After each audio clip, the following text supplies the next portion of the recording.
Hey everyone, it's Derek from ForeGolf Custom, and today we're reviewing the TaylorMade M4 Driver. We've got the normal head and the D-Type. We're going to explain the technology that's in it. I'm going to show you who it's best suited to. I'm Derek Murray, and I'm a club technician with over 20 years experience of not only fitting clubs, but also building them both here at ForeGolf and for a time out on the European Tour. I've written hundreds of articles for a number of golf magazines. I've advised the PGA of Canada on their equipment exam, and bottom line is there's no one better to advise you about golf clubs, shafts, grips and club technology. Let's talk you through the technology in the new M4. First of all, technology is exactly the same for the two different heads. So you have the normal M4 and then you have the D-Type, but the tech is exactly the same. First of all, we've got the new twist face. Then we've got the deep slotted hammer head technology in the front. We've got the geoacoustic, which is how the sole is designed and how it sounds at impact. We've got the new 41 gram back weight, which is moved into the heel side for the draw type, the D-Type. We've got the 5-ply multi-material, the carbon fiber in the crown. And then we've got the new multi-adjustable hosel, which helps with face angle. I think the best thing for us to do now is to get Dave in. Get him to show you how he's been using the drivers in terms of the fittings here. We'll fire up TrackMan 4, we'll pull some data up onto the iPad, and let's just hit some balls. Right, so TrackMan's all fired up, we're ready to rock. Dave's going to hit a few shots. I've got the iPad, so we're going to check some of the data on iPad. We're hitting live, obviously there's some real golf balls, so they're going to give some pretty consistent data. Dave's ball speed's usually around that kind of 150 mark. And then obviously he does tend to get a little bit negative with attack angle and spins it, so it's good for us to see a couple of different hits. The driver he's using is the M4 with the normal head in 10.5. The hosel setting is lower, which means it's slightly more open. He's got in Project X Even Flow 65 6.5, and it's 45.5 inches at D3 with a Golf Pride Tour Velvet 360 standard width, no changes in terms of the. This is a pretty good example. In terms of the actual width of the grip. So there's a good hit there. So you'll see his ball speed and his spin rate here. There we go. So you'll see 149 and 1854. So off a 10.5 degree. Just hit one more there, Dave. That's generated quite a low spin rather. There's a little one out of the toe there now, and that's Dave's weak shot where he tends to release it. And that's one of the things where this design is actually working quite well and holding things together. So again, there's a 149 and 1900. So twist face is the big word out on the street. It's everywhere. It's all over every magazine and certainly everywhere that TaylorMade talk about the driver. Tell me about what you find about it from the fittings. I suppose to make it quite simple, it's just a re-engineering of the face design. There's always been bulge and roll, but traditionally when you've hit it out of the heel, you've had that kind of right slice push, and out of the toe you've got that closed over low left. Yeah. So in the toe it's a little bit more open, still got a little bit more left, it's a little bit more open, a little bit more loft on it.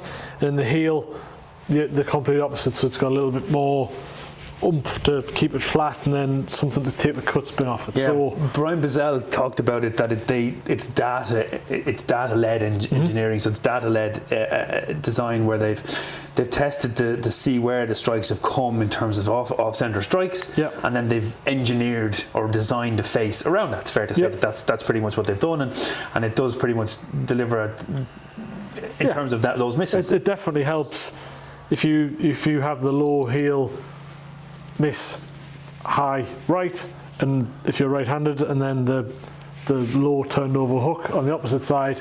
If you have those either as your two misses, then twist face is a technology which can help.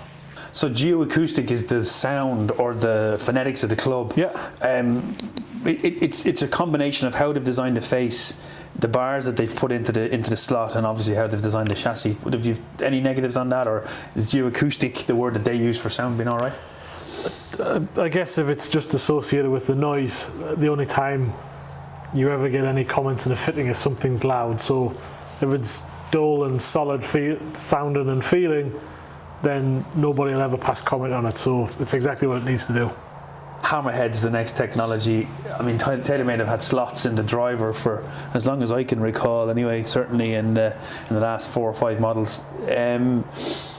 I'm not sure this is delivering much speed. When I did the testing initially, I couldn't really see much in terms of its speed gain, but I wouldn't necessarily, as you quite rightly said, it's the same technology, it just keeps getting re-engineered and become a little better every time that so they it's make tweaked a little rather than these massive absolutely gains. yeah. And I guess the cross members, that structure of the gear makes it feel a little bit more solid off the face, makes it feel like it's holding energy across more of the entirety of the face.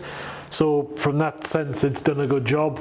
If it's compressing more than other drivers, I guess the answer would be, based on COR, it's going to have to do very much of the similar job. It's just a little bit more forgiving maybe, and a little bit more engineered to help acoustics and to help structure and stability. Next bit of technology we talked about was the crown and these 5-ply carbon fibre. I mean, this is being very important, but I think this is important because what it allows you, when you take weight from here, where do you put it? Yeah. And obviously with this 40-odd gram weight at the back, I really think that this is a phenomenal job. This is probably the big story. If it was up to me, I'd be talking about the stability of this driver. I would be talking about the consistency of speed across the face. I'd be talking about the control aspect of it. Certainly, yeah. You've seen that in the fitness though, haven't you? Definitely. But I mean, whatever they've done to the internal weightings of the heads, the bit you can't see, saving weight there from what we've seen, based on the fact that it doesn't spin, means that if we've got 40 grams there and no weight there, then there also has to be something in the front of the face, because this driver doesn't feel like your atypical back-weighted, heavy back product that wants to launch and spin. It feels like the driver wants to push forward. You need to take note, this is an important part. So as much as there's a weight there has to be weight in the front too, to allow the whole head to feel like it's moving forward. Well, I actually think it's to do with how they've engineered where they put the weight, number one, I agree with you, but also the way that they've made it more neutral in terms of the axis. Yeah. So whereas it used to be low down and deep, which got a lot of spin on the ball, I think it's now higher and more pronounced where it's, so that's clever work in terms of Baz and the way that he's produced the drivers to put the weighting higher up to get the spin low. Because you still got the high MOI section at the back, which is offset to hit straight, so you still have that there. I think they've just positioned the bits that you can't see a little bit more effectively to allow this driver to be open to a much wider marketplace than what it traditionally would have been in the past. I agree with that. The last piece is the hosel. And the way that the hosel is designed, I think we need to probably expand on this a little bit more rather than say it's got an adjustable hosel. Yours is set up in the the lower setting, which is more open in a 10.5 head. Maybe just give us a bit of brief about how you set the hosel up, and then from a fitting perspective, what do you do with the hosel to help set up the driver for golfers? So if we start with the basics, this is new technology. This hosel has been in TaylorMade drivers. Certainly this same tip's been in the last 3 or 4. Yeah. Because you can click all the heads onto the same tips. Yeah. So they've always traditionally tried to communicate it around loft and changing the loft and higher loft and lower loft, and higher loft's 2 degrees more of loft. You use it differently though. So but the reality of it is because the face angle loft isn't changing, it's fictitious loft and fictitious less than high loft and lower loft. The reality of it is when you have the face lower or 2 degrees, which is 2 degrees in the purpose of the conversation, it actually just opens the face out. So this is important to take note, guys. Loft setting on the hosel is lower is open, correct, and higher is closed. Perfect. And then if the upright setting in around the corner is more draw at the standard loft versus less draw at the standard loft. Perfect. So really the key element here to take away is higher's for draw, lower's for fade. Absolutely, yeah. In theory. So if you naturally draw the ball, go up the loft and come down it by lowering or opening the face angle, and then if you naturally hit a cut, go down in loft and close the loft over, go to higher, and it'll help prevent the cut axis going onto the ball. So finally, Dave, you've been in here the last couple of weeks. I've been on the road traveling, so I haven't been doing as much. But tell me, who's this for? So break it down. So we've also got the D-Type we need to cover off as well. So that's the draw model in the driver, where the weight's been moved around to the heel. So it's designed to draw. The head wants to draw more. Absolutely. So tell me who ideally are for the 2 different heads, and what's the profile of player for them? So I guess this is the general or the generic head, the non D-type. traditionally, it's for the guy that would have the fade stroke the draw type profile. It's helping them control the shots, just taking that little bit of variation on so it's a little bit straighter. As long as you tie in the hosel. As long as you tie in the hosel. Where the draw bias comes in, for that golfer who slings it over the top basically, and the face comes through wide open. Because so slicers, take note, this is for you. So again, so if this is fade and draw, that's slice. So what you do, go lower in the loft, close the face angle over on the, set it to higher, and then because it's not spinning the ball that way, once the weight's being moved to the heel, the head just rotates that way. So it's basically trying to prevent any sort of cut spin going onto the driver at any point, and hold it so if you cut across the line and cut it, it actually wants to go straight. So any slices of the golf ball, it's a driver you've got to go and try. D-type. Absolutely.